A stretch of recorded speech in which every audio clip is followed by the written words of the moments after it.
Juvenile crime is top of the mind for many. Tonight, we press lawmakers on whether it's their top priority when they get back to work next month.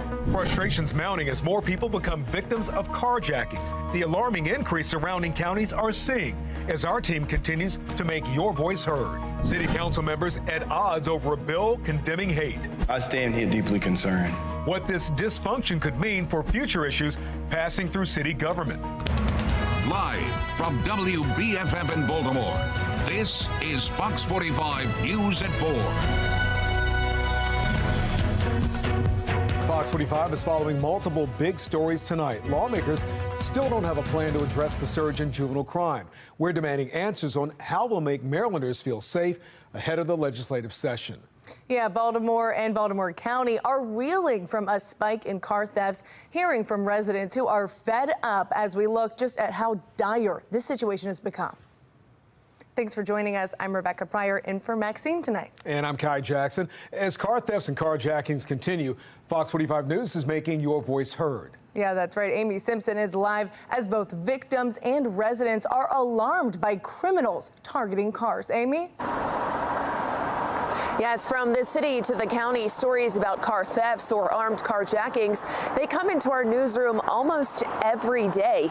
And it's part of a continued drumbeat of people telling us they just don't feel safe in their own communities. 7:30 Saturday morning, not far from the city-county line. An armed carjacking here along North Charles Street. Baltimore County Police later finding that car and arresting 4 teenagers. Those teens ranging in age from just 14 to 18, police say. The suspects taken into custody here at Mondawmin Mall, back across the line into Baltimore City. Then Monday morning, this Reisterstown man speaking to Fox 45 News after attempted car thieves appeared to target his neighborhood over the weekend. There's a lot of glass over here. There's still glass over here.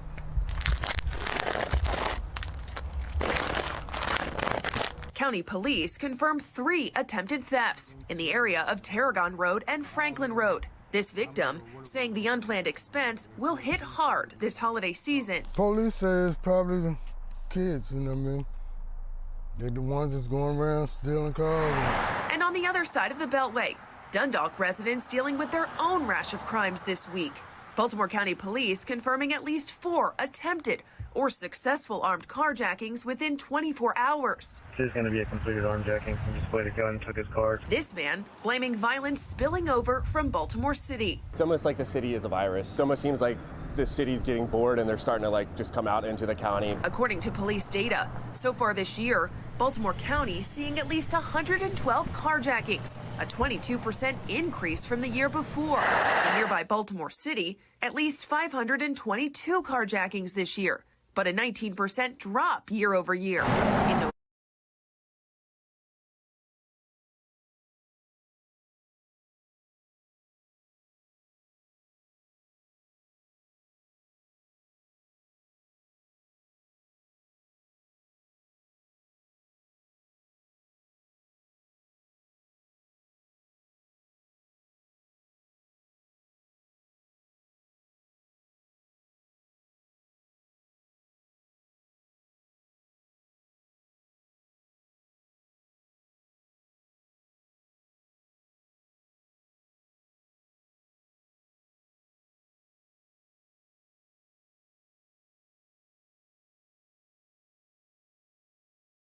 Prosecutors raised red flags about the current juvenile laws. They come in, we can't detain them, they're back in the community the next day. They know that, nothing's really going to happen to them if they keep their crime in a certain limit of types of crime. We all have the same sad song, no matter where we are in the state.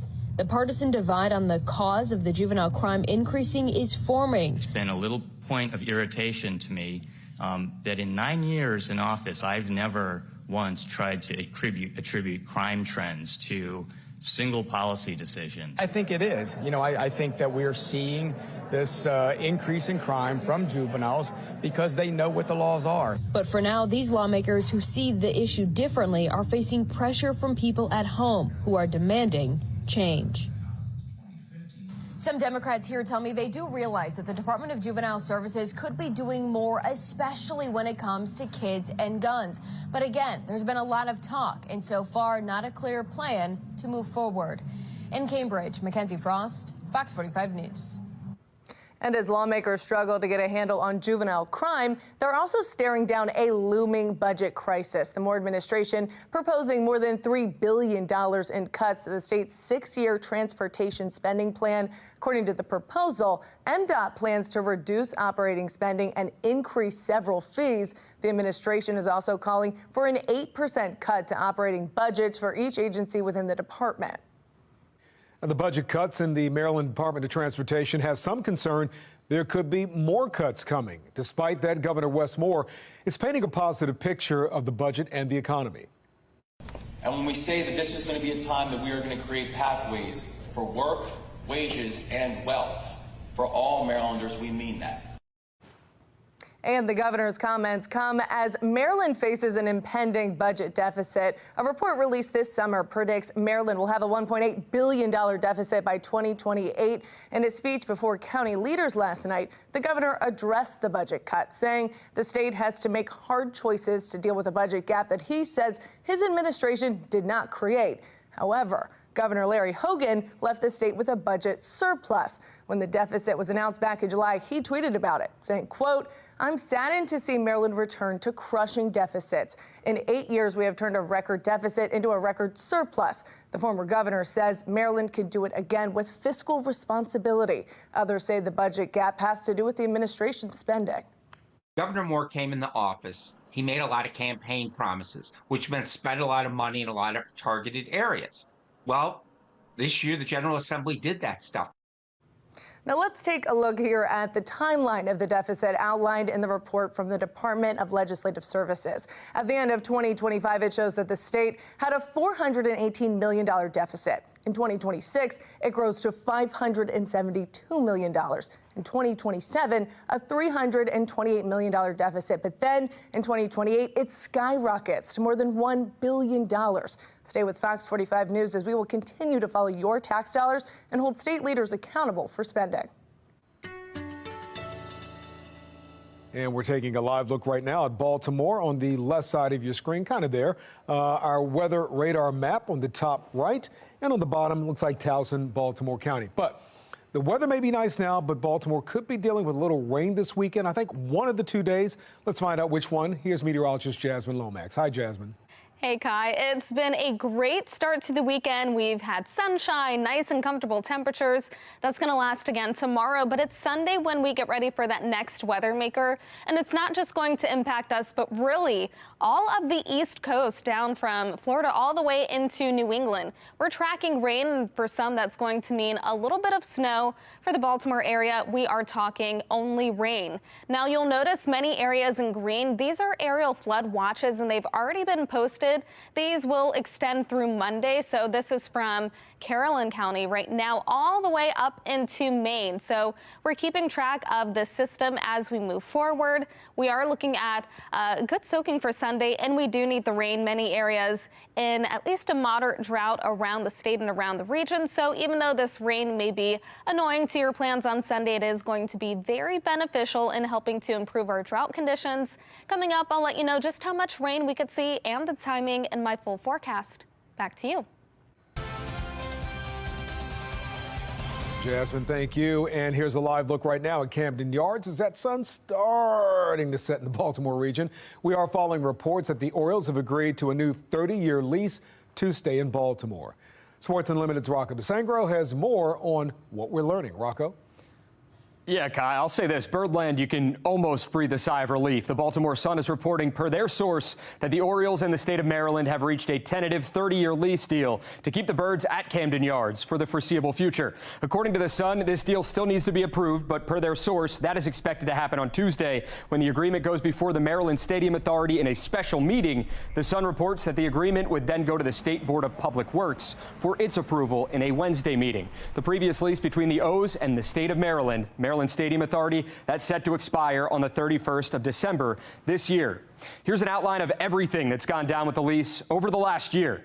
It's been busy. In spring training, John Angelos said he hoped a deal would get done by July. September, the night the O's clinched the AL East, Governor Moore and Angelos were shown next to each other on the Camden Yards video board with a 30-year deal being announced, but that wasn't an announcement for a formal lease. Even before that, Angelos, when the O's clinched a berth in the postseason, he was seen and heard saying that the teams would go and, commit 30 more years to Camden Yards. Now there's a report of this tentative 30-year lease deal from the Baltimore Sun. FOX45 has reached out to the Orioles for comment, but we are yet to hear back from them at this point in time. We're going to keep you updated as we hear more.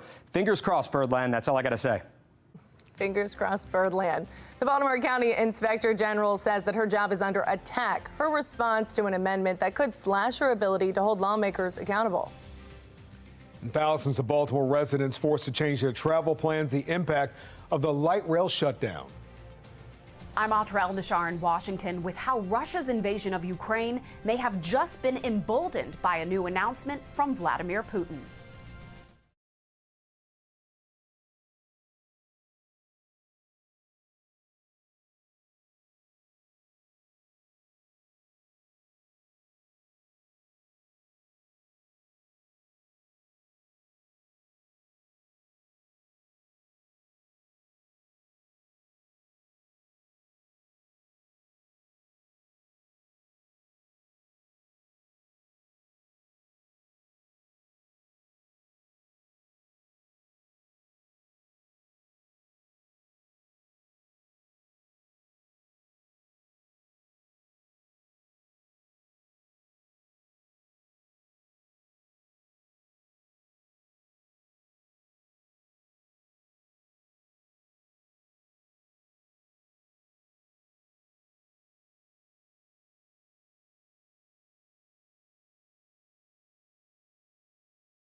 Fox 45 News, winner of 16 2022 Regional Emmy Awards, more than all other Baltimore news stations combined.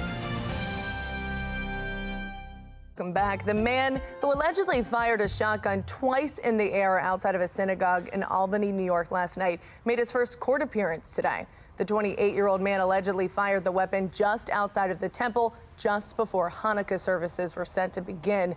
Police quickly took him into custody. No one was hurt.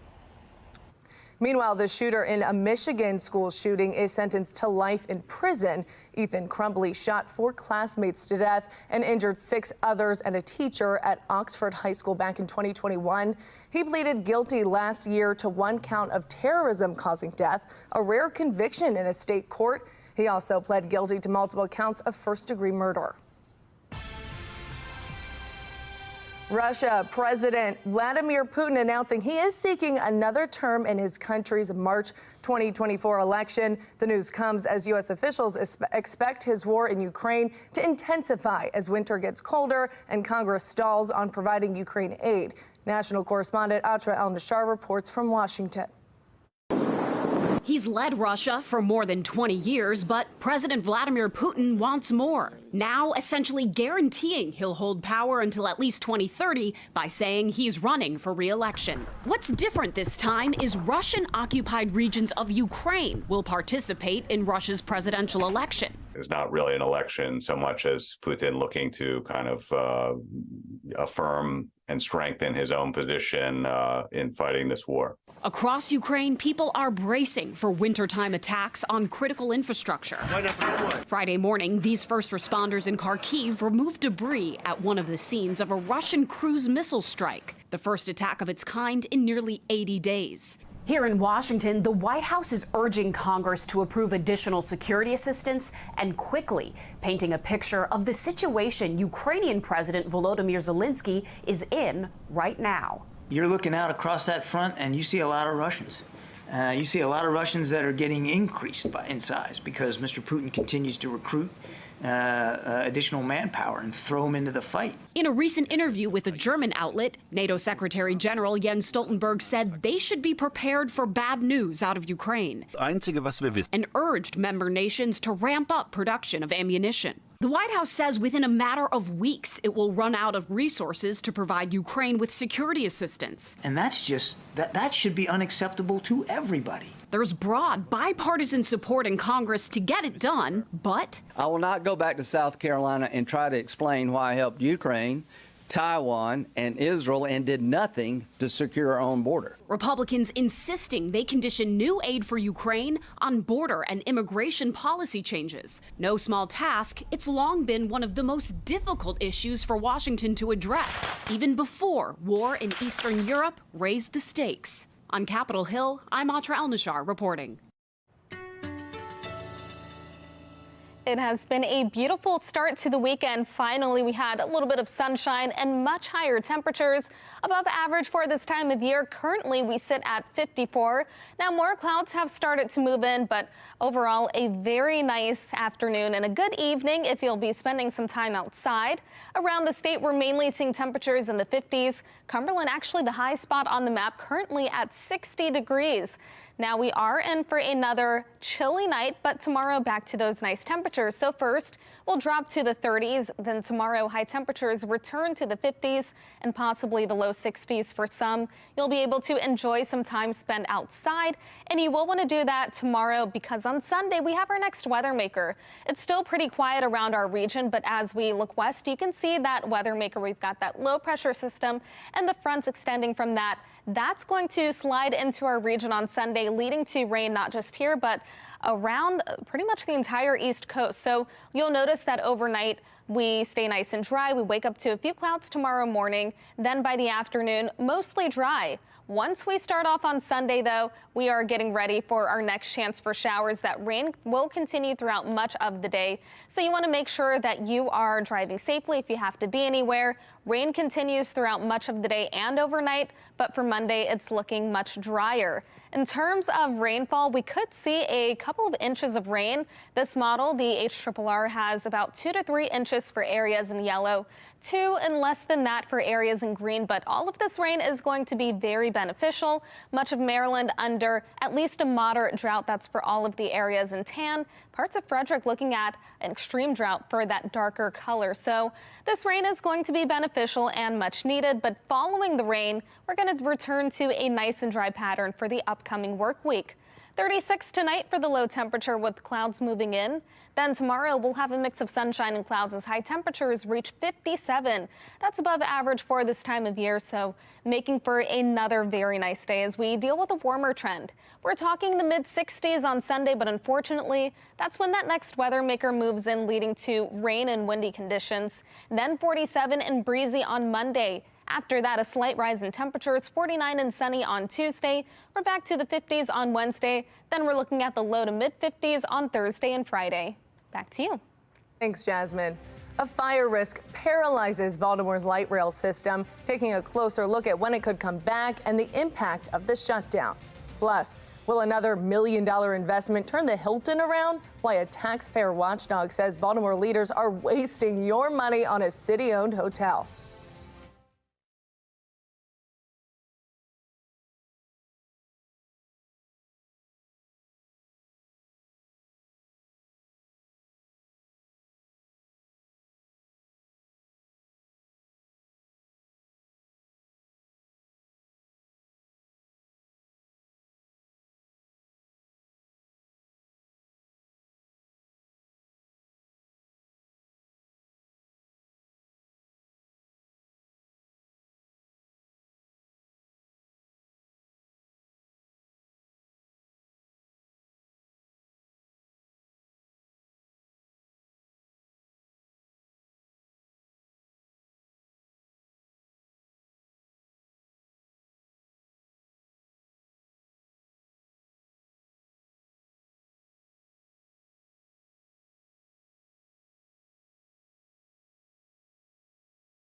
Welcome back. The Baltimore City Spending Board is putting even more money into a city-owned hotel. Fox 45's Tom Rogers spoke with a government watchdog on if taxpayers are getting their money's worth.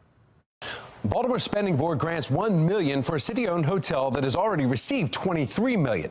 Now, since the pandemic, the city has covered the $23 million in debt service for the hotel and has struggled financially since Mayor Martin O'Malley started this project in 2005. Now it looks like $1 million more in your taxpayer funding is going back to this same Hilton hotel. Founder and CEO of watchdog site OpenTheBooks.com, Adam Andrzejewski, breaks down how much the hotel is costing taxpayers just to cover the bonds. So to cover the hotel bonds, because you're right, the city's on the hook for up to $7 million a year, and starting in 2022, the city started covering $7 million. Tom, I want to put that number in perspective. Yeah. The only way that this hotel gets solvent to be able to cover its own bonded debt is if Taylor Swift came into Baltimore for 47 straight nights and sold that hotel out. They charge a little less than $200 per night. It's got about 750 rooms. That's $150,000 a night in revenue. To hit $7 million, she'd have to sell out 47 straight days. Yeah, she'd be the only one that probably would be able to do that. So this new payment then, nearly $1 million, what's that being used for?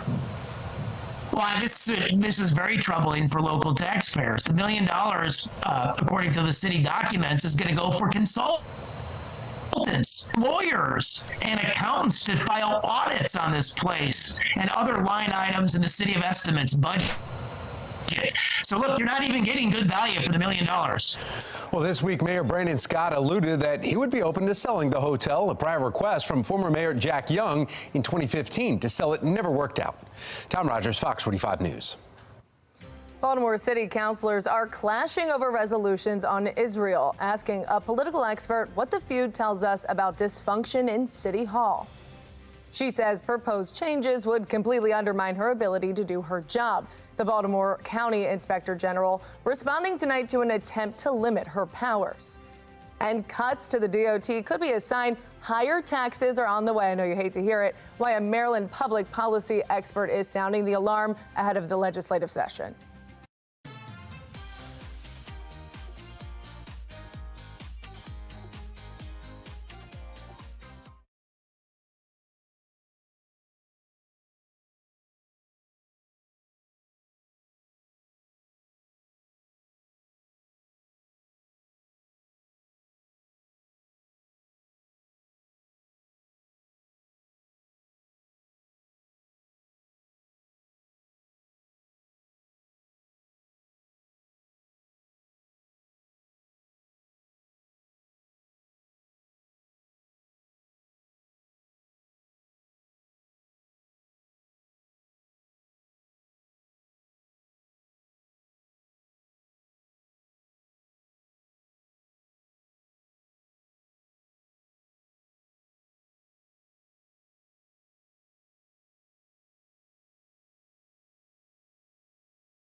fruit.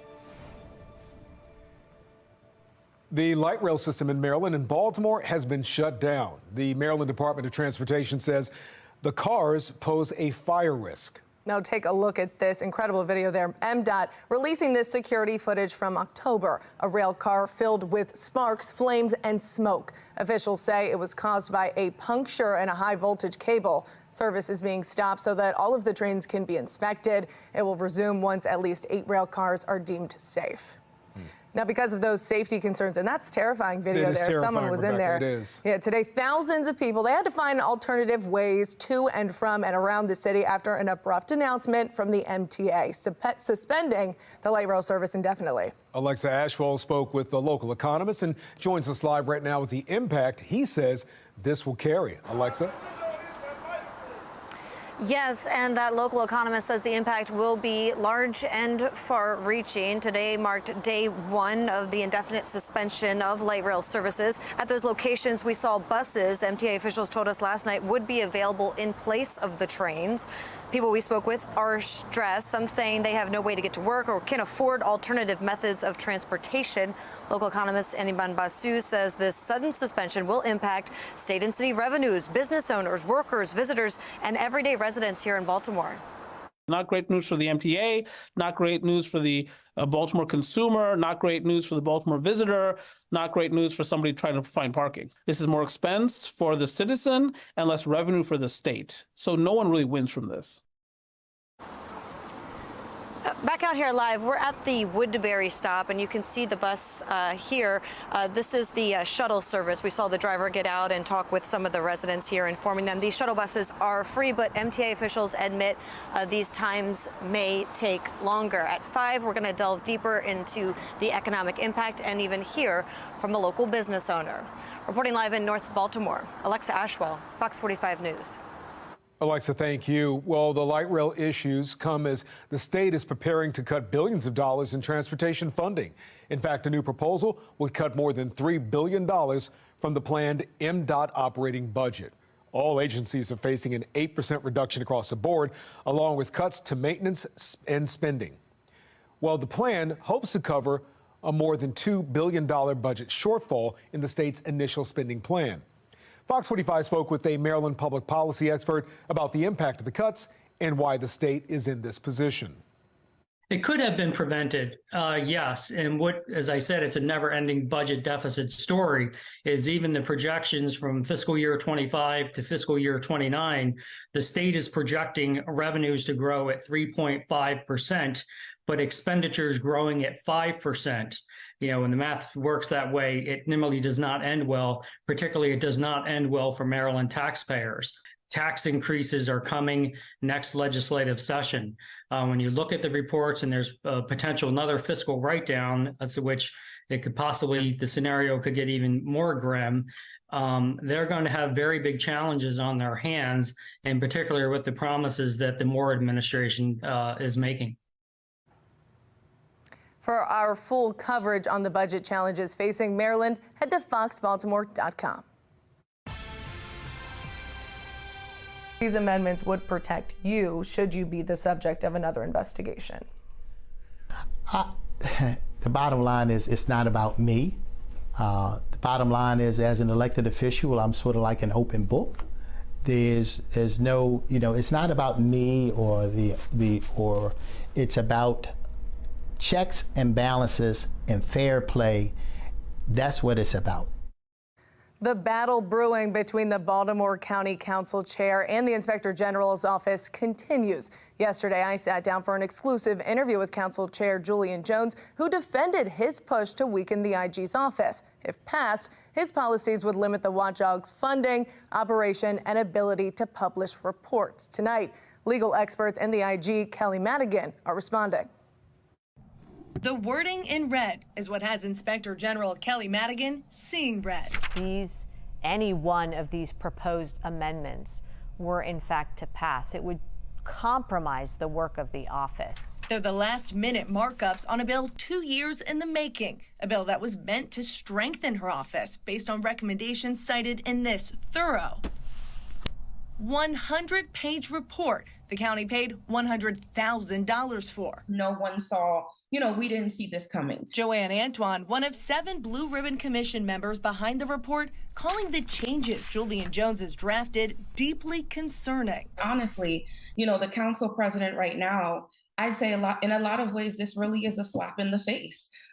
They are going against our goal here of strengthening the office and instead are aiming to weaken it. Among the amendments, pulling the IG's subpoena powers for private citizens, the potential for legal fees to be reimbursed for county employees involved in the IG's investigations, and the creation of an advisory board made up of mostly county officials who would review and approve the IG's reports before they can be published. To be very clear, those items were not all my ideas. There was a compilation between myself, other members, stakeholders. Which members? Stakeholders. I'm not going to get into all the conversations that I've had with all the members. In his sit-down with FOX45, Jones, who has previously been the subject of 2 IG investigations, refusing to say where exactly the amendments came from. What do you make of that? I have no reason to think that they're anyone's ideas other than Chairman Jones. This as Madigan claims the rest of Baltimore County's council has expressed nothing but support for her office and the bill in its original form. Frankly, Ms. Pryor, it's not about what I think. It's about what all of the other subject matter experts and other inspector generals testified to before the Blue Ribbon Commission. That is not a best practice, and the commission recognized that, and that's why they didn't propose it. FOX45 also taking the amendments to Baltimore City Inspector General Isabel Cumming. This advisory board is completely off the rails. No, that doesn't make sense. Never heard of that one either. That is actually completely unheard of in the Office of the Inspector General. According to Cumming, the policies would leave any IG across the country shocked and confused. So much so. The Association of Inspector Generals is going to be coming out with a statement on Monday to condemn these amendments because they are not best practices. What does it say about the job that Kelly Madigan is doing that this council member is trying so hard to weaken her powers? Shows incredibly well that Kelly Madigan is doing her job. And kudos to Kelly Madigan. Now, next week, the County Council will hold a public forum for residents to weigh in on those amendments. Then the following week, those amendments will be brought to a vote.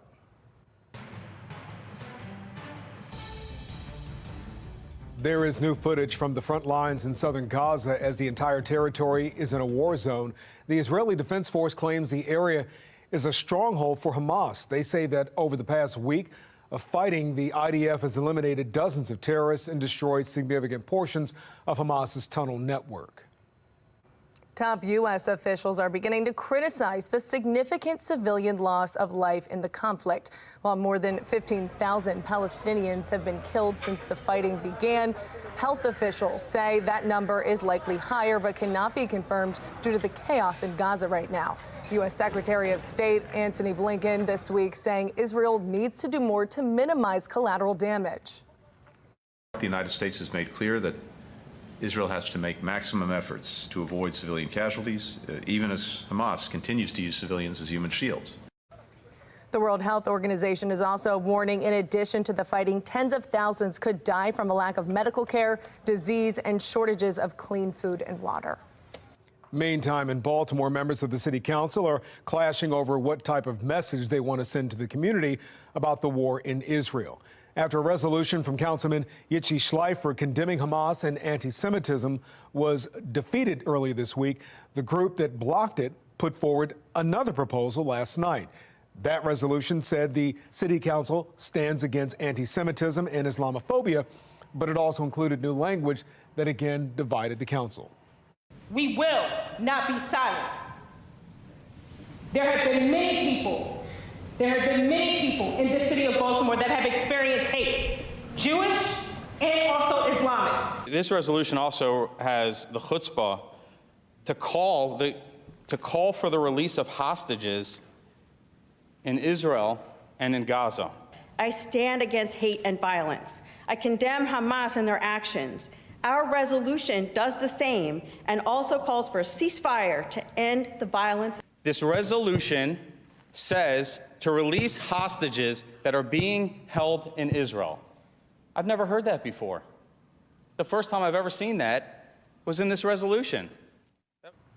Now, that resolution failed in a 7-5 vote. Council President Nick Mosby called the division in the council a disgrace and admonished his fellow council members for not being able to pass a resolution that condemns hate in their community.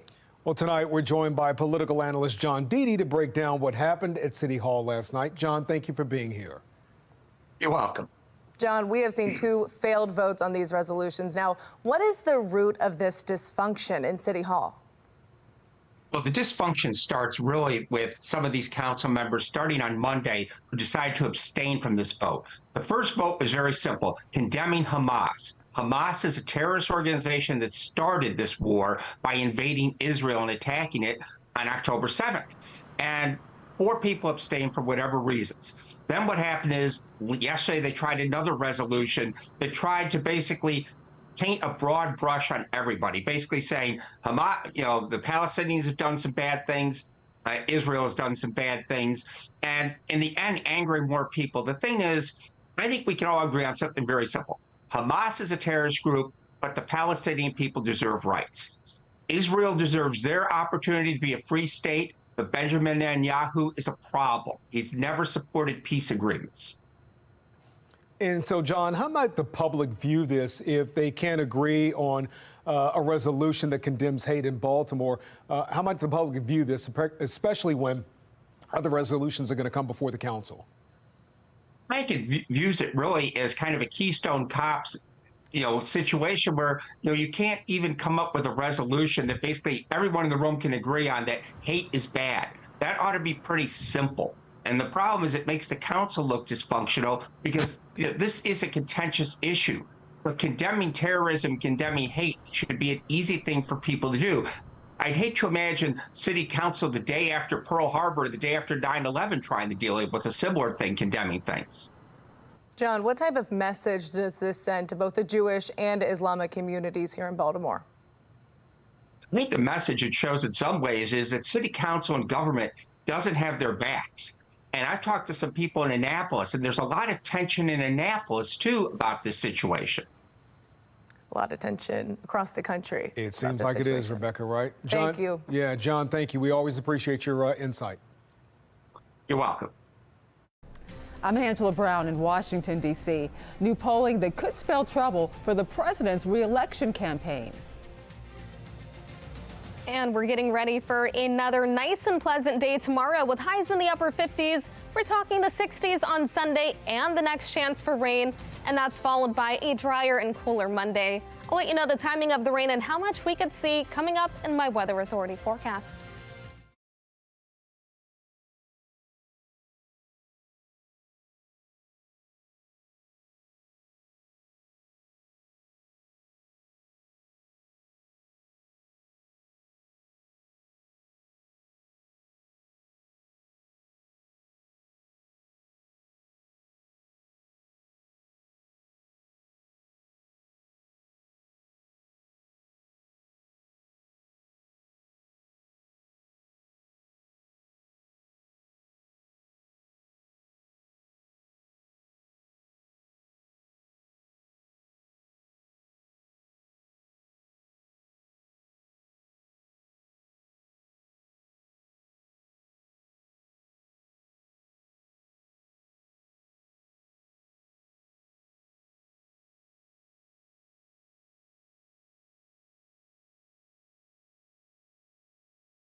Let's take a look at the Fox 45 quad box right now. A federal judge just made a decision banning family separations at the border for the purpose of deterring migrants. That ban is set to stay in place until 2031. Former Congressman Tom Suozzi is expected to be the Democratic nominee to replace George Santos. The special election to fill the New York open congressional seat is set for February 13th. Republican leaders haven't announced a nominee. The Supreme Court is set to make a decision on if it will hear arguments over an abortion pill case with national implications. The 9 justices were scheduled to consider 3 appeals on the issue. The appeals center around the FDA's approval of the pill and policies, making it easier to get access. If the High Court doesn't intervene, the availability of the drug by mail would be limited. It's unclear when the court will announce its decision. A salmonella outbreak is tied to cantaloupe and has killed 8 people. Health officials say there have been 3 deaths in the United States and 5 in Canada. At least 230 people have gotten sick in 38 states across the country since mid-November.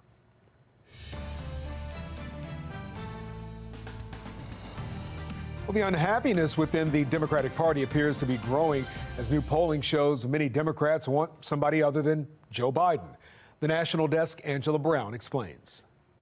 If the presidential election was held today, former President Donald Trump would beat President Joe Biden in 5 battleground states, including Michigan and Pennsylvania, according to a stunning new poll from New York Times, Siena College.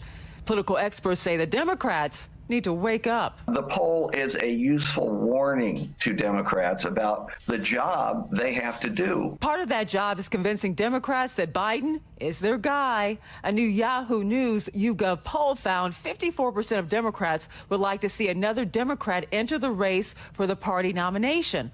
A long shot to political analyst Kelvin Dark. Biden is old school Democrat, and that kind of centrist, policies, like I like to say from the 80s, 90s, early 2000s, definitely appealed enough for him to win in 2020. But I think a lot of Democrats want, some fresher ideas.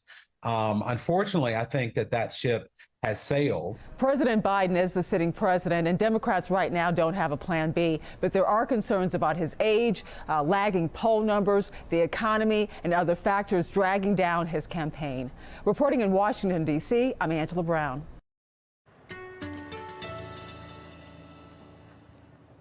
Well, we have been enjoying a very nice, beautiful day today. Temperatures have been well above average, and it's made for a nice start to the weekend, but we are in for a big change. Currently 54 and above average for this time of year. Mostly cloudy, but we did have some sunshine earlier today. Around the state, we're mainly seeing the 40s and the 50s, a little more sunshine in southern Maryland and along the eastern shore. Also, western Maryland dealing with nice and sunny skies at this time, but overnight more clouds move into the state. Our temperatures will drop to the 30s, leading to a cold morning, but by the afternoon, we bounce back to the 50s, and for some spots, we're even talking the low 60s. Now, we'll enjoy a nice and dry day tomorrow until our weather maker arrives. Notice we are dry here around our region, but that weather maker is on its way. We've got that low pressure system and the fronts extending from that. That system will move to the east over the weekend, leading to the next chance for rain. And notice all of the areas in green. That's for an aerial flood watch in preparation for all of the rain that system will bring. So just to break down the timing of what we are expecting, we'll start tomorrow morning with more clouds. Expect partly cloudy skies into the afternoon, a few more clouds later on, but dry throughout the day tomorrow if you have any plans to be outside. It looks good, but as soon as we hit Sunday morning, we're starting off with rain, and at times we could be looking at some areas of heavy rain. This continues throughout the day and into the afternoon, and even overnight. We could actually see a transition into a little bit of a wintry mix starting off Monday morning, but by sunrise, mostly dry weather. In terms of rainfall, we could be looking at a couple inches. We're talking 2 to 3 inches for all of the areas in yellow, and then 2 inches and less for areas in green. Now, this is going to be beneficial for our state because a lot of us under a moderate drought, areas in the darker color under an extreme drought, including portions of Frederick. So all of this rain is really going to help us out, but make sure that if you have any plans to be anywhere, you're driving safely and you have the rain gear. 36 for the low temperature with clouds moving in tonight. Then tomorrow, temperatures back to the 50s as we enjoy a warm and almost spring-like trend. Temperatures will finish 65 for the weekend. Then we are tracking the rain and breezy conditions. After that, 47 and drier and windy on Monday, 49 and sunny on Tuesday. We'll return to the 50s on Wednesday, and we're looking at the low to mid 50s on Thursday and Friday. Back to you. Jasmine, thank you. Coming up on Fox 45 News at 5 o'clock, we highlight the accomplishments inside the Baltimore City State's Attorney's Office. A closer look at prominent cases in tonight's Friday Focus. It is the season to eat, drink, and be merry, as well as get sick. I'm Liz Bonus. How to boost your immunity against it. It is just ahead.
Just in time for holiday get-togethers, many viral illnesses are on the rise. Medical reporter Liz Bonus shares a few immune-boosting steps to lower your odds of infection. All right, we all know this is the season to eat, drink, and be merry, and to get sick. And if you want to avoid the top illnesses going around right now, you need to give yourself the gift of strong immunity.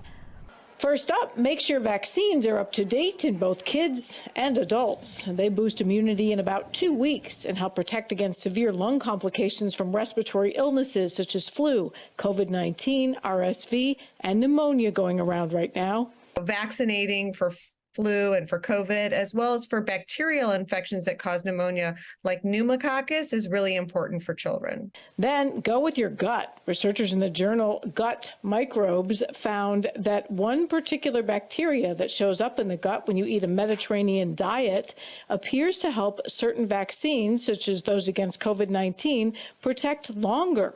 And right now, we need that. Yeah, our COVID numbers are staying relatively high compared to the last several months. And speaking of diet, you may need to add back in some natural bacteria from foods such as yogurt to boost immunity. If you recently had to take antibiotics, they zap bad bacteria when you're sick, but good bacteria in the body also. That's something easily that you could do for yourself and be like, yes, this is amazing. Finally, health coach Lindsay Bonadonna says find an activity that helps you relax, such as yoga. She's helped cancer survivor Krista Powers, who has compromised immunity, build it back up, body, mind, and spirit.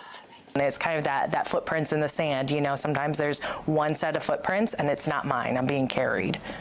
Takes time to build immunity from a few of these lifestyle steps, but they do add up. So if you can just start with a couple, it can help you stay strong in the holiday season. With your health news, I'm Liz Bonus reporting. Well, coming up on Fox 45 News at 5 o'clock tonight, Hunter Biden faces a federal indictment, the impact that could have on President Biden's 2024 campaign.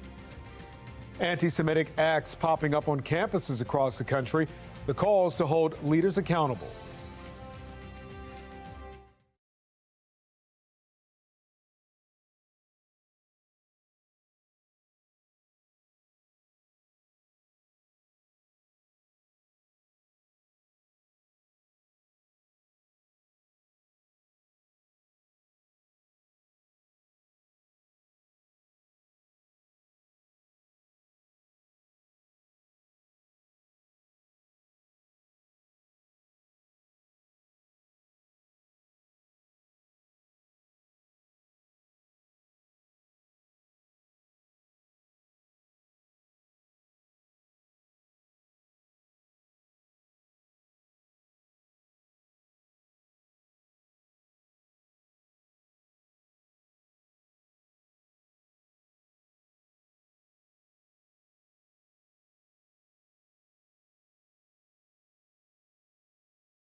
Fox 45 News presses lawmakers in Maryland on the lack of urgency when it comes to juvenile crime. We take your concerns to leaders.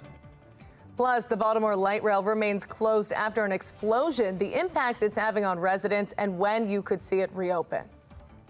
And flood watches are already posted across the region ahead of Sunday's weather maker. I'll let you know how much rain we could see.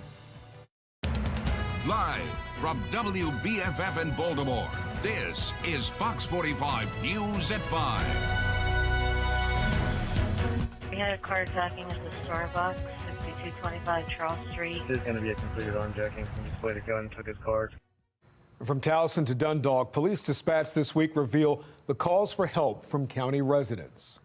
Thank you for staying with us. I'm Kai Jackson. And I'm Rebecca Pryor in for Maxine. The wave of car thefts and carjackings come as state leaders struggle to come up with a plan to address the juvenile crime crisis. And Fox 45 News is demanding answers on how they'll make Maryland safer weeks ahead of the next legislative session. We have team coverage tonight, starting with Amy Simpson. She joins us live as both victims and residents say that they are alarmed by criminals targeting cars. Amy.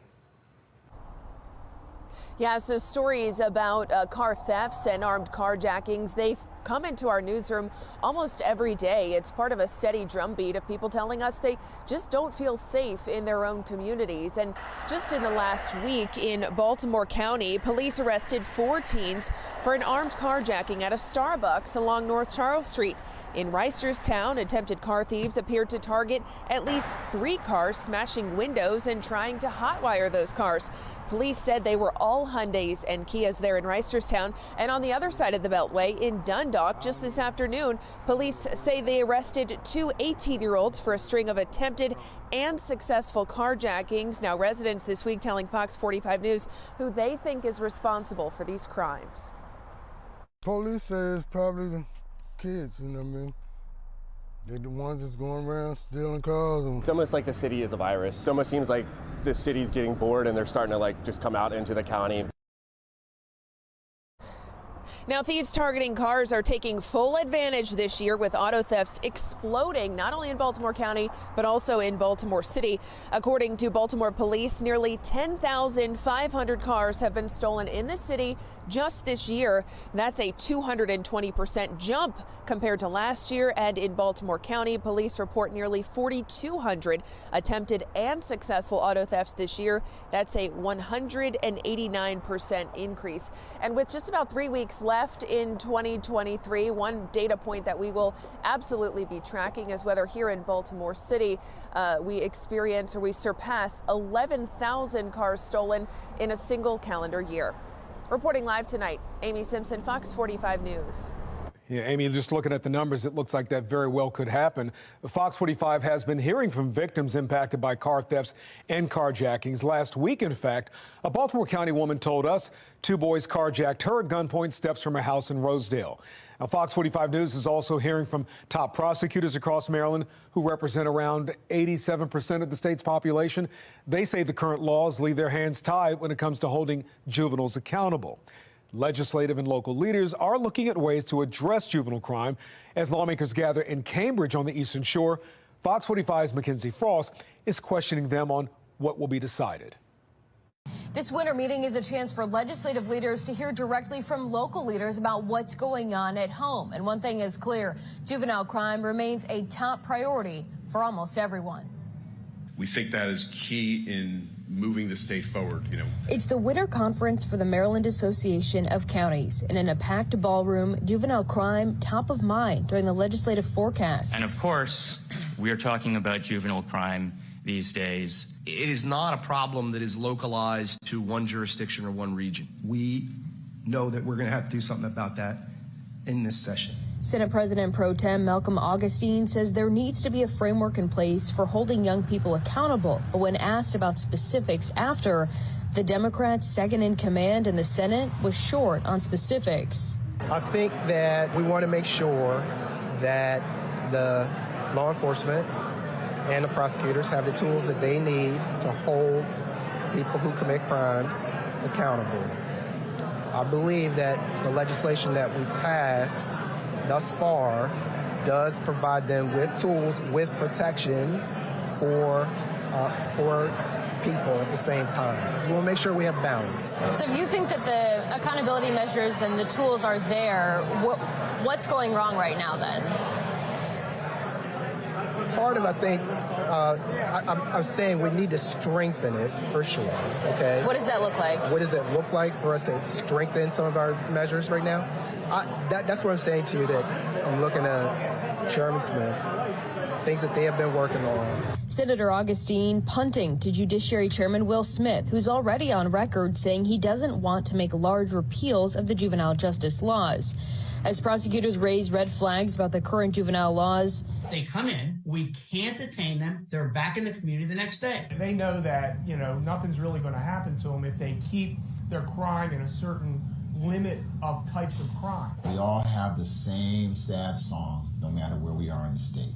The partisan divide on the cause of the juvenile crime increasing is forming. It's been a little point of irritation to me that in 9 years in office, I've never once tried to attribute crime trends to single policy decision. I think it is. You know, I think that we're seeing this increase in crime from juveniles because they know what the laws are. But for now, these lawmakers who see the issue differently are facing pressure from people at home who are demanding change.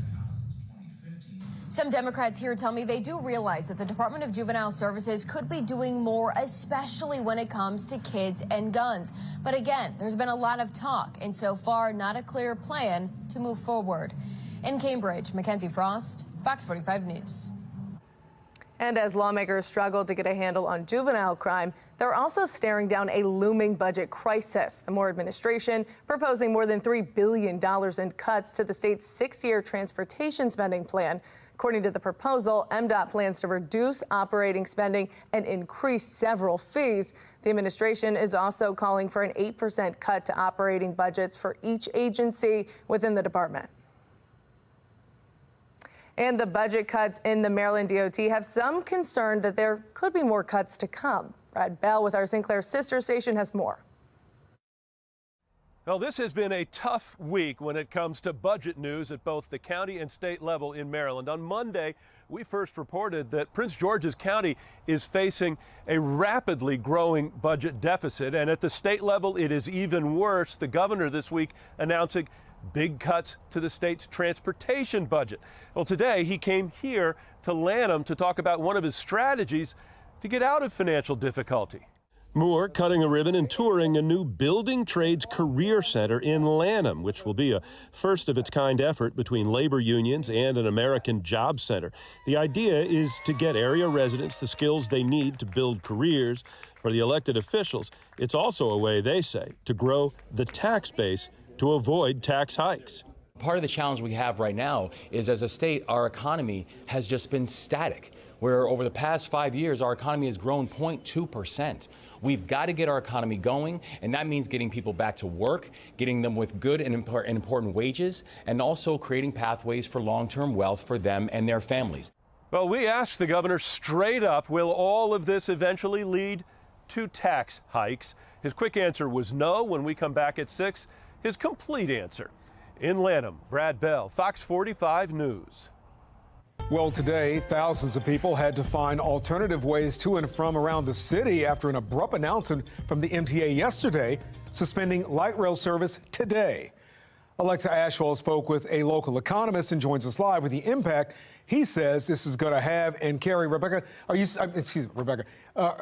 seeing, Alexa, any issues with light rail where you are at the stops? And I know you were at that you were at the Hamden stop just a moment ago.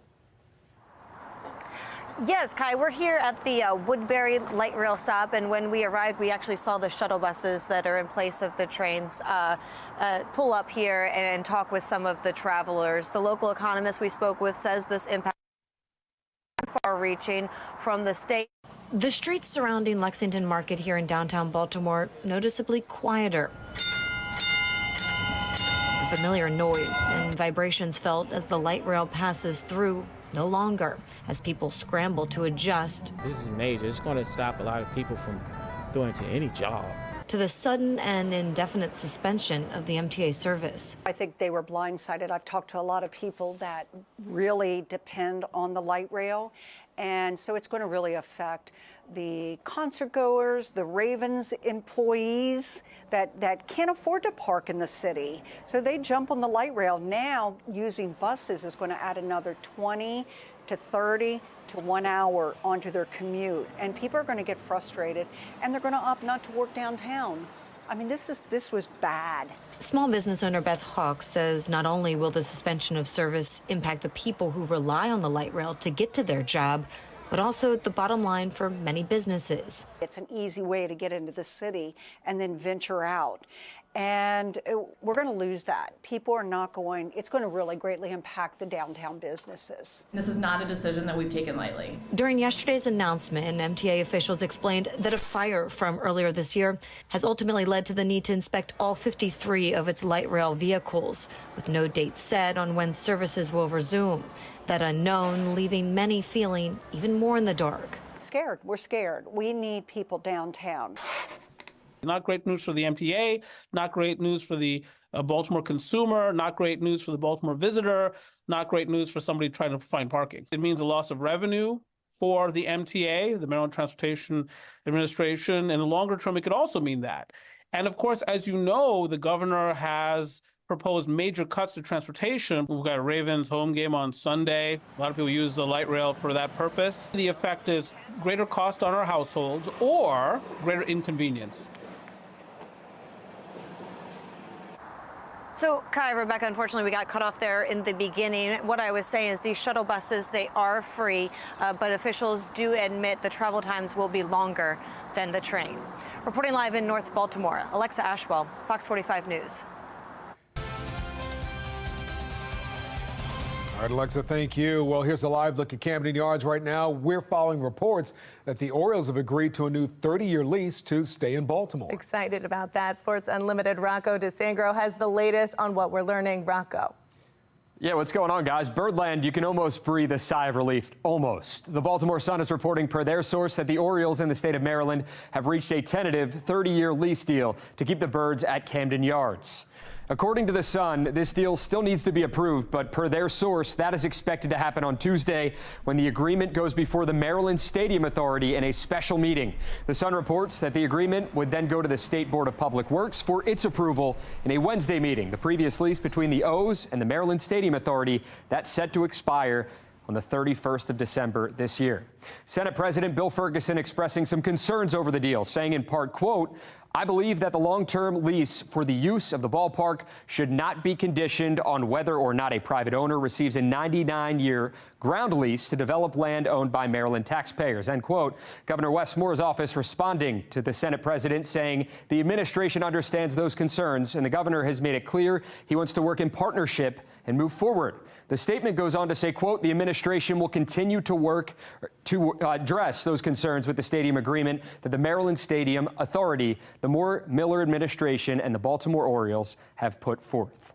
Fox 45 has reached out to the Orioles for comment, but we are yet to hear back from the team at this point in time. We're going to keep you updated as we hear more. Fingers crossed, Birdland. All right, Rocco, thank you. And here's a live look right now over the Inner Harbor and also Towson tonight. Been a beautiful day outside today and sunny, but those things could change as we kind of head through the weekend. That always happens. It's like a beautiful when you're working and then the weekend comes and just kaput. But we have this rain and it's coming just in time also for Sunday's Ravens game. Absolutely. Here's meteorologist Jasmine Lomax. And Jasmine, you and I were just talking about how wonderful it was outside today. Rebecca, did you like the day? Yeah, it was stunning out. And Jasmine, we're happy to have Rebecca here with us today, aren't we? Yeah, I mean, you picked a great day to be here. Well, thank you for having me. We're always glad to have you in. It's been a fantastic Friday, a really nice start to the weekend. We had temperatures above average, lots of sunshine, but that's coming to an end, and it's on Sunday. So unfortunately for anyone going to the Ravens game, the rain could impact your experience. And it's not just rain for us, but really the entire East Coast looking at the next weather maker bringing rain, and a little later on, possibly some even dealing with a little bit of a wintry mix and even some snow showers. Now, ahead of that system, we're already seeing flood alerts posted across the East Coast. I'll let you know just how much rain we could see and the timing in my Weather Authority forecast. Back to you. Thanks, Jasmine. Coming up after the break, we continue to follow the controversial proposed amendments for the Baltimore County Inspector General. Fox 45 News is taking a closer look at the impacts and reaction from both the Baltimore City and Baltimore County Inspector Generals. Plus, the president's son, Hunter Biden, federally indicted. How this could impact the presidential race.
These amendments would protect you should you be the subject of another investigation. The bottom line is it's not about me. The bottom line is, as an elected official, I'm sort of like an open book. There's no, it's not about me or or it's about checks and balances and fair play. That's what it's about. The battle brewing between the Baltimore County Council chair and the Inspector General's office continues. Yesterday, we sat down for an exclusive interview with Council Chair Julian Jones, who defended his push to weaken the IG's office. If passed, his policies would limit the watchdog's funding, operation, and ability to publish reports. Tonight, legal experts and the IG are responding.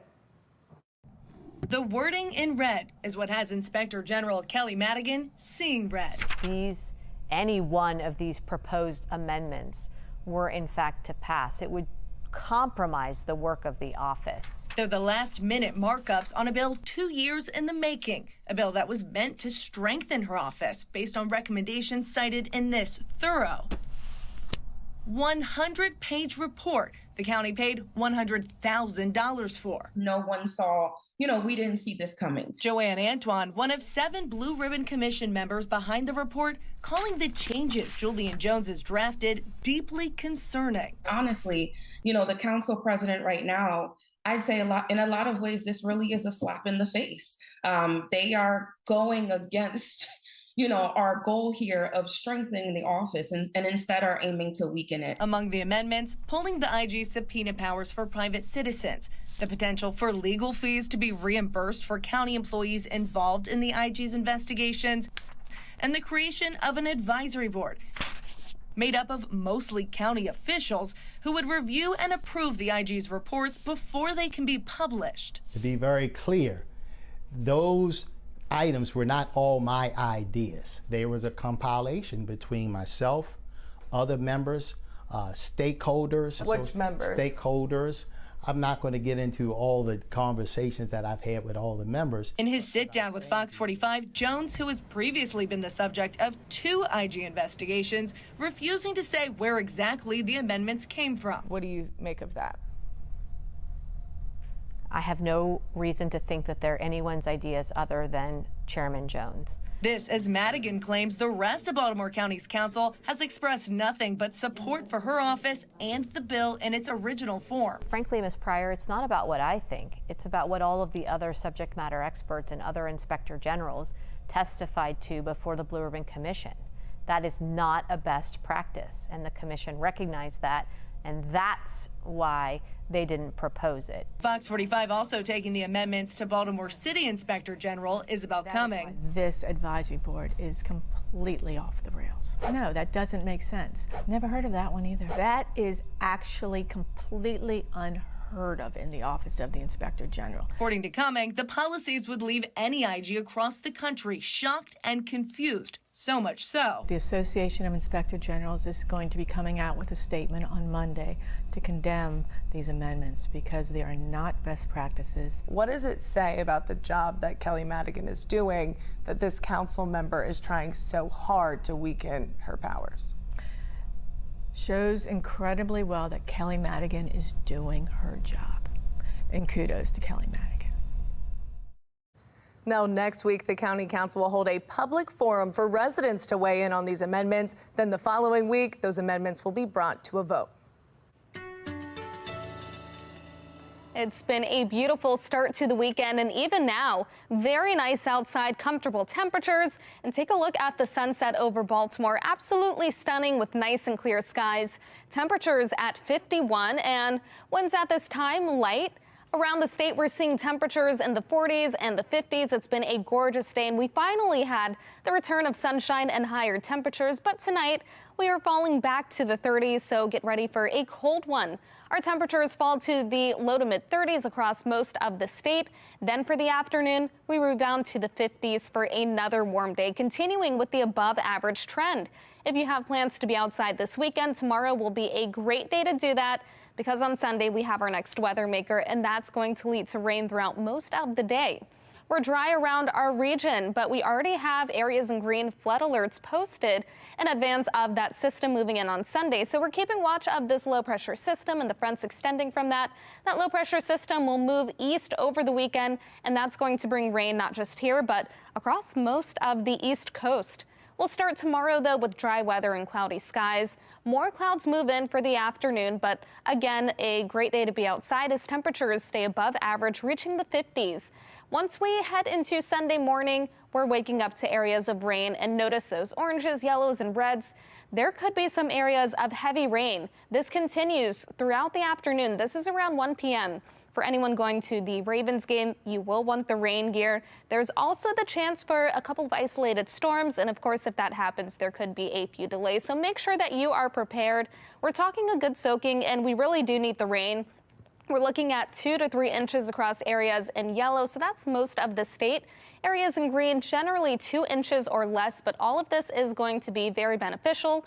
A lot of the state is under a moderate drought. Areas in the darker orange under an extreme drought, including portions of Frederick. So the rain certainly helping to improve those conditions. 36 for the low tonight as we stay dry. We'll have more clouds move in. Then 57 for the high tomorrow as we enjoy above average temperatures. The highest temperatures come on Sunday, 65, but that's when we have rainy and windy conditions. Wind gusts could exceed 30 miles per hour. Following that system, we're back to mostly dry weather on Monday. However, it will be cooler with highs around 47. At times, it will be breezy. We're looking at 49 on Tuesday with sunny skies, 50 on Wednesday, and then the low to mid 50s as we finish out the upcoming work week. Back to you. Thanks, Jasmine. Still ahead tonight, the Baltimore City Council at odds over a new resolution on the Israel-Hamas conflict. We hear from both sides of the argument. President Biden's son Hunter in more legal hot water. We're going to tell you what it means for the president as he gears up for his 2024 re-election bid.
Welcome back. More legal woes for President Biden's son Hunter tonight as he faces new federal charges related to the income from his foreign business dealings. The National Desk's Amira David has more from Washington on what this means for the president as his reelection campaign is underway. The Justice Department Thursday charging Hunter Biden with 9 tax-related crimes, his second federal indictment in just 3 months. In the detailed 56-page indictment filed in California, the younger Biden accused of being engaged in a 4-year scheme to not pay at least $1.4 million in taxes from 2016 through 2019, alleging he instead spent millions on an extravagant lifestyle, including over $680,000 on payments to various women and escorts, $188,000 on adult entertainment, and $71,000 on drug and alcohol rehab. While salacious, there's a reason those details are part of the government's case. Those kinds of facts are the kinds of things that any prosecutor would want to include in an indictment to argue before the jury. This isn't some kind of ordinary run-of-the-mill tax case. Hunter Biden's attorney, Abby Lowell, arguing this indictment and the previous federal gun charges against his client are political, saying based on the facts and the law, if Hunter's last name was anything other than Biden, the charges would not have been brought. It adds another layer to House Republicans' probe into Hunter Biden's business dealings, days before he's been summoned to answer questions on Capitol Hill, an appearance that's still not set in stone. He doesn't get to dictate the terms or set the rules. We do that, so we expect to see him next week for a deposition. And the charges will certainly add fuel to House Republicans' expected vote next week to open an impeachment inquiry into whether President Biden was involved with his son's businesses, an allegation the president has pushed back on. It's just a bunch of lies. You didn't interact with many of their business associates? I did not. There's lies. With the Justice Department prosecuting both President Biden's son and Donald Trump, legal troubles will be front and center for both of the likely presidential nominees on the campaign trail. In Washington, I'm Amira David. Coming up after the break, highlighting the accomplishments within the Baltimore City State's Attorney's Office, this year's most prominent convictions in this week's Friday Focus. Campuses across the country prompting new calls for accountability. The push now to have some university presidents resign.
Welcome back. Members of the Baltimore City Council are clashing over what type of message they want to send to the community about the war in Israel. This after a resolution from City Councilman Yitzi Schleifer condemning Hamas and anti-Semitism was taken down early this week.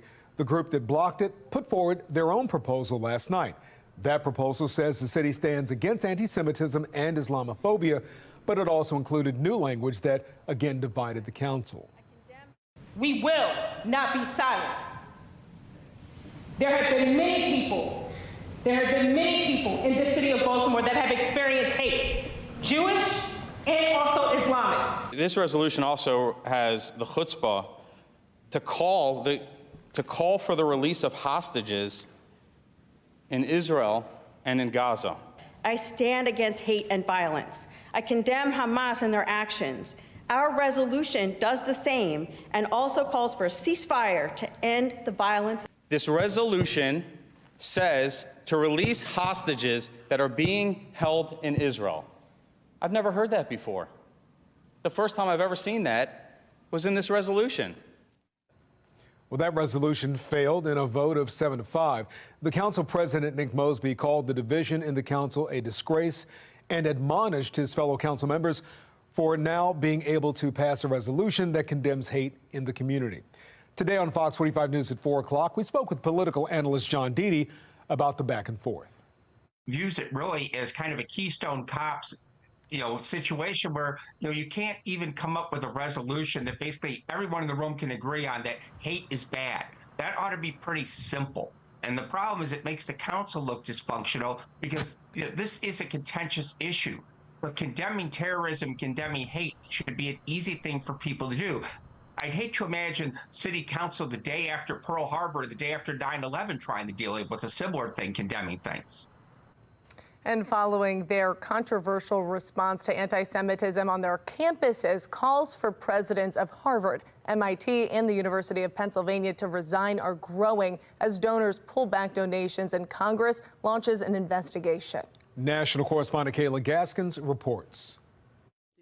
After testifying on Capitol Hill Tuesday and then clarifying remarks the following evening, University of Pennsylvania's president Liz McGill faced growing calls to resign. Does calling for the genocide of Jews violate Penn's rules or code of conduct? Yes or no? If the speech turns into conduct, it can be harassment, yes. McGill, along with Harvard's president Claudine Gay and MIT's Sally Kornbluth, have come under fire after appearing to evade answering questions about whether students calling for the genocide of Jews violates the school's codes of conduct. I think their statements were abhorrent. Trying to contextualize what constitutes harassment, Jewish students are terrified on these campuses. Now the House Committee on Education and the Workforce has announced an investigation into the universities, their policies, and disciplinary procedures. In a statement, Republican Chairwoman Virginia Fox said, quote, "Committee members have deep concerns with their leadership and their failure to take steps to provide Jewish students the safe learning environment they are due under law." If somebody says, I want all Jewish people dead, they should be removed from campus. If someone says, I want all Armenians dead or all black people, I mean, it's very obvious to me that creates an environment that's not safe enough to learn in. The concerns are not the pro-Palestinian protests on campuses themselves, but the anti-Semitic language used by some protesters and concerning actions toward Jewish students. The House Committee on Education and the Workforce says their investigation isn't just limited to the 3 institutions and that other universities should expect investigations as well. I'm Kayla Gaskins reporting.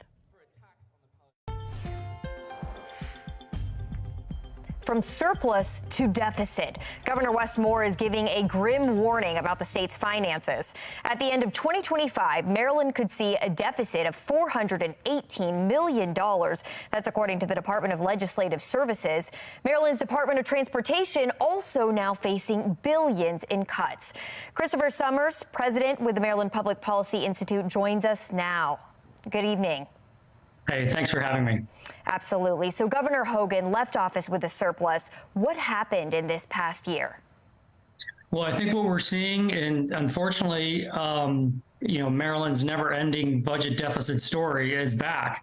And, looking at Governor Moore's remarks, and just to warn your listeners, and if you read through those remarks, what he is warning Maryland taxpayers is that tax increases are coming next legislative session. When you look at the reports, and there's a potential another fiscal write-down, as to which it could possibly, the scenario could get even more grim, they're going to have very big challenges on their hands, in particular with the promises that the Moore administration is making. So this is going to directly impact taxpayers. We know Governor Hogan warned leaders to keep a tight lid on spending. Is that what they've been doing? Could this have been prevented?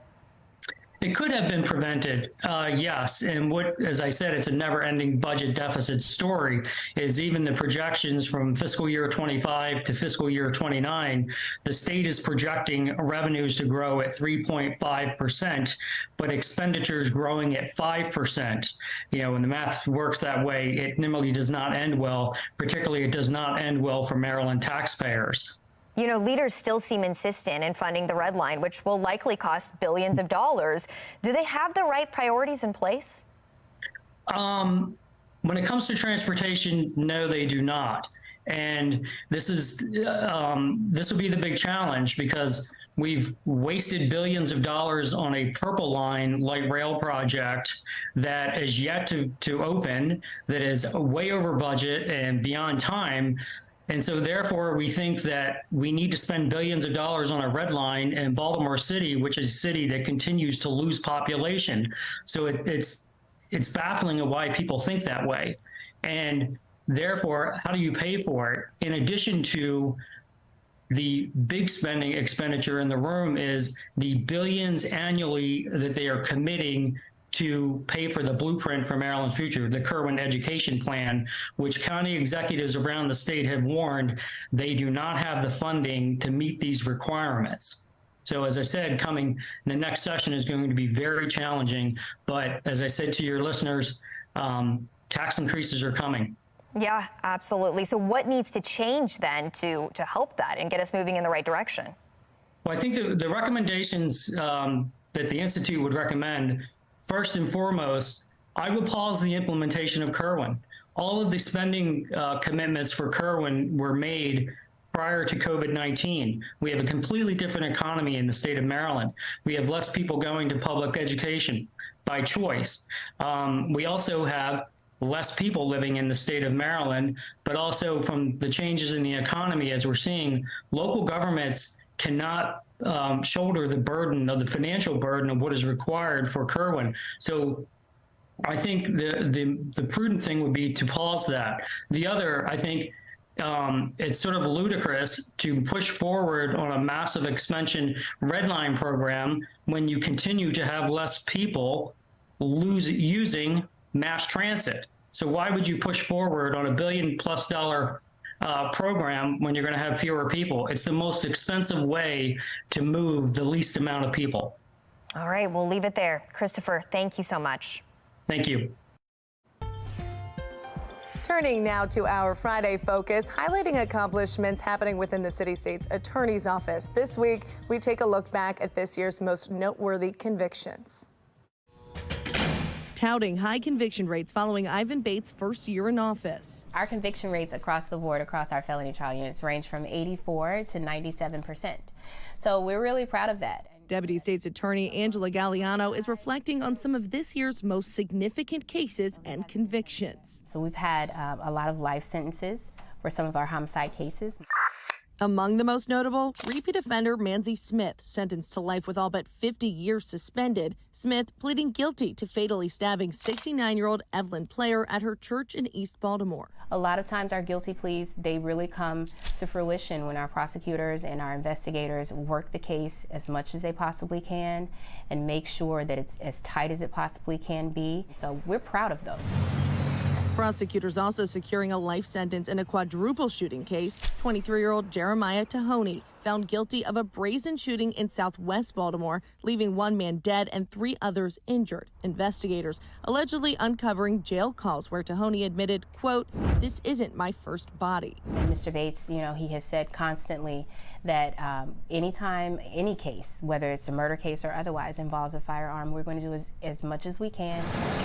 Same goes for all violent offenders. 42-year-old Michael Robertson now facing a maximum penalty of 2 life sentences. Following a weeks-long trial, a jury finding Robertson guilty of 2 counts of first-degree murder for killing his pregnant girlfriend, Akia Eggleston, and their unborn child. And this is another testament to what our prosecutors and law enforcement partners do to ensure that they secure justice in these cases. This was not an easy case, and the prosecutor had an uphill battle in putting the investigation together with our law enforcement partners and ensuring that what we did have was strong enough to secure a conviction, and that's exactly what happened in this case. And as the crackdown on crime continues, Baltimore City's historically high homicide rate now on track to fall below 300 murders for the first time in 8 straight years. Rebecca Pryor, Fox 45 News. Coming up after the break, Santa and his elves setting up shop in Annapolis. We have a sneak peek of this year's Santopolis. And we are getting ready for another gorgeous day tomorrow as temperatures stay above average, reaching the upper 50s. However, we're looking at rain on Sunday and cooler temperatures on Monday. I'll let you know the timing of the rain and how it could impact your Sunday plans in my Weather Authority forecast.